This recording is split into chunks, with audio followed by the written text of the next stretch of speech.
As dudduuba kee ilaalime.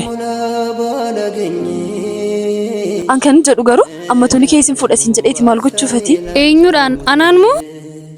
Arramaan natti heerumtaa jedheen gaafadha. Dhuguman jaalladhaan sitti fakkaatee sanni qoosuu, sanni na kolfisiisuu, sanni na bashannansiisuu gaafan gaddu na kolfisiisaa. Kanaaf hin jaalladhaan malee jaalala dhugumaa seetee akkasuma waggaa lama wajjin dabarsteereeti.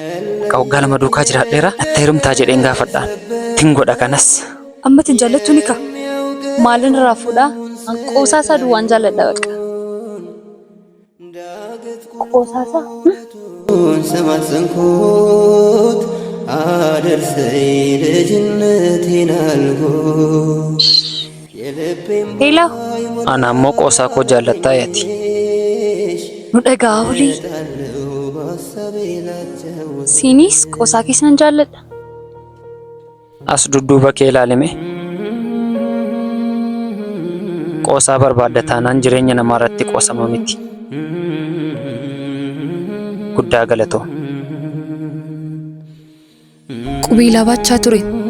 Wayyoo kaa siif gochuuf ture taa'amyoon. Ay.